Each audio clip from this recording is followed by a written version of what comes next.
अद्याप उन्हाळा म्हणावा असा सुरू झालेला नाहीये, पण राज्याच्या ग्रामीण भागात टँकरच्या मागणीत वाढ झालीये. तर फुटपाथवरल्या बोलार्डमुळे व्हीलचेअर वापरणाऱ्यांच्या अडचणी लक्षात घेत मुंबई हायकोर्टानं सरकारला फटकारलंय.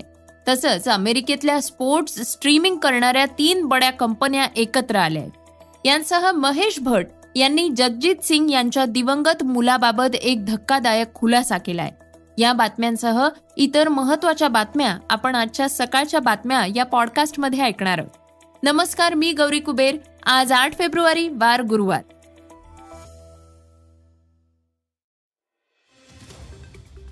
आजची पहिली बातमी आहे पाणी टंचाई विषयीची. गेल्या वर्षी राज्यात कमी पाऊस पडलाय, त्यामुळे फेब्रुवारी महिन्याच्या सुरुवातीलाच नागरिकांना पाणी टंचाईचा सामना करावा लागतोय. पुण्याच्या पाणी टंचाई बाबतची बातमी तर तुम्ही काल ऐकलीच होती, पण आज राज्याची माहिती तुमच्यापर्यंत पोहोचवणार आहोत. राज्याच्या ग्रामीण भागात टँकरच्या मागणीत वाढ झालीय. महाराष्ट्रातल्या 1700 गावांमध्ये वाड्यांमध्ये 537 टँकर्सनं पाणी पुरवठा सुरू झालाय. ग्रामीण भागात फेब्रुवारीत पाण्याच्या मागणीत वाढ का झालीय हे पण समजून घेऊयात. आता थंडीचा जोर ओसरतोय, पाण्याची मागणी वाढलीये. ग्रामीण भागात छोटे नाले, नदी पात्रातलं पाणी यांचे स्रोत बंद झालेत, त्यामुळे ही टँकरची मागणी सुद्धा वाढतीये. श्रोत्यांनो, आजची दुसरी बातमी आहे पाकिस्तानमधली. पाकिस्तानमध्ये आज सर्वत्र निवडणूक होतीये. पाकमध्ये द्विसदनीय संसदीय व्यवस्था आहे. त्यात नॅशनल असेंब्लीसाठी बहुतांश सदस्य लोकांमधनं निवडून येत असतात.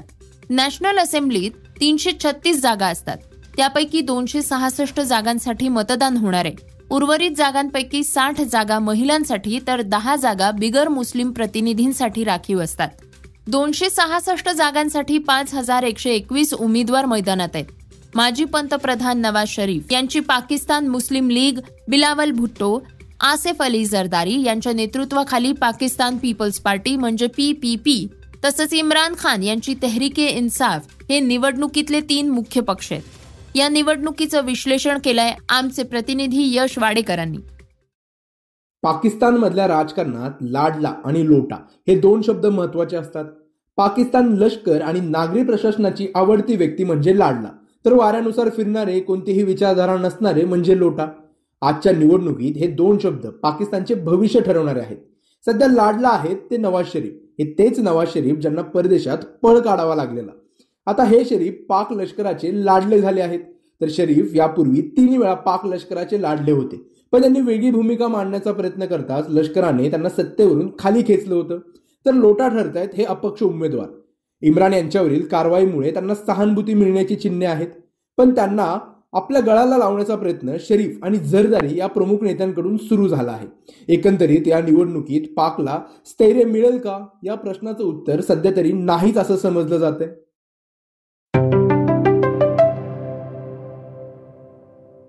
यानंतर आजची तिसरी बातमी आहे व्हीलचेअरवर वावरणाऱ्या लोकांसंबंधी. फुटपाथवरच्या बोलार्ड अर्थात स्टीलच्या खांबामधल्या कमी अंतरामुळे व्हीलचेअर्स वापरणाऱ्यांना अडचणींचा सामना करावा लागतोय. या प्रकरणी मुंबई हायकोर्टात दाखल करण्यात आलेल्या याचिकेवरनं कोर्टानं आज सरकारला फटकारलंय.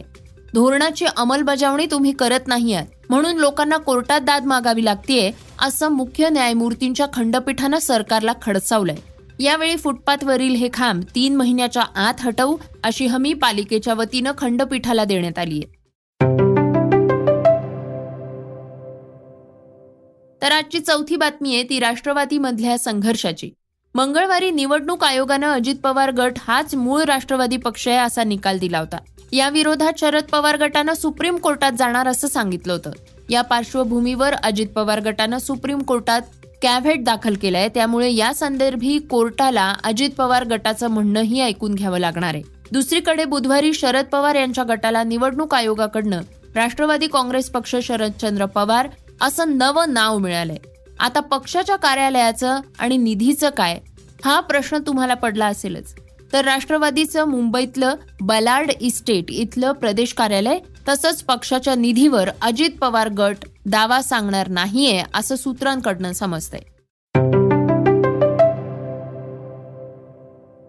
5वी बातमी ऐकूयात उत्तराखंड सरकारनं मंजूर केलेल्या समान नागरिक कायद्याची. उत्तराखंडच्या विधानसभेत आज समान नागरी संहिता विधेयक मंजूर झालंय. या विधेयकाला विरोधी पक्षाचा तीव्र विरोध असून सुद्धा आवाजी मतदानानं हे विधेयक विधानसभेत मंजूर झालंय. राज्यपालांची मंजुरी मिळाल्यानंतर विवाह, घटस्फोट, जमीन, मालमत्ता आणि वारसा हक्क याबाबत राज्यातल्या सर्व नागरिकांसाठी, मग ते कोणत्याही धर्माचे असोत, एक समान कायदा लागू होणार आहे. श्रोत्यांनो, आजची 6वी बातमी आहे ती क्रीडा विश्वातली एका मोठ्या घडामोडीबद्दलची. अमेरिकेत स्पोर्ट स्ट्रीमिंग करणाऱ्या 3 बड्या कंपन्या आता एकत्र आल्या आहेत. आपल्या भाषेत आपण या 3 कंपन्यांनी युती केली आहे असं म्हणूयात. वॉल्ट डिझनेची मालकी असलेली ESPN, दुसरी फॉक्स कॉर्पोरेशन आणि तिसरी वॉर्नर ब्रदर्स या कंपन्या एकत्र आल्या आहेत. FIFA world cup, formula 1 car race, national basketball association, baseball association अशा मोठ्या संघटनांच्या लाईव्ह स्ट्रीमिंगचे अधिकार आता या 3ही कंपन्यांकडे असणार आहेत. आता बातमी 7वी आणि शेवटची मनोरंजन क्षेत्रातली. बॉलिवूडचे प्रसिद्ध फिल्म मेकर महेश भट्ट यांनी प्रसिद्ध गझल गायक जगजीत सिंग यांच्या दिवंगत मुलाबाबत एक धक्कादायक खुलासा केलाय. 1990 मध्ये जगजीत सिंग यांच्या मुलाचा कार ॲक्सिडेंटमध्ये मृत्यू झाला होता. पण या घटनेनंतर आपल्या मुलाचं पार्थिव परत मिळवण्यासाठी एका कनिष्ठ अधिकाऱ्याला त्यांना लाच द्यावी लागली होती आणि त्यांनी स्वतः ही माहिती आपल्याला दिल्याचं सांगताना, यामुळे माझ्या सारांश सिनेमाचं महत्त्व मला कळालं, असं महेश भट्ट यांनी म्हटलंय. श्रोत्यांनो, हे होतं सकाळचं पॉडकास्ट. हे पॉडकास्ट तुम्हाला कसं वाटलं हे आम्हाला जरूर कळवा. त्याला रेटिंग द्या आणि इतरांना सुद्धा रेकमेंड करा. तर आपण आता उद्या पुन्हा भेटूयात. धन्यवाद. Script and research Amit Ujagare. वाचा, बघा आणि आता ऐका आणखी बातम्या isakal.com वर. तुम्ही हा पॉडकास्ट isakal वेबसाईट आणि ऍपवर सुद्धा ऐकू शकता. विसरू नका, या पॉडकास्टला आपल्या आवडीच्या पॉडकास्ट ऍपवर सबस्क्राईब किंवा फॉलो करायला.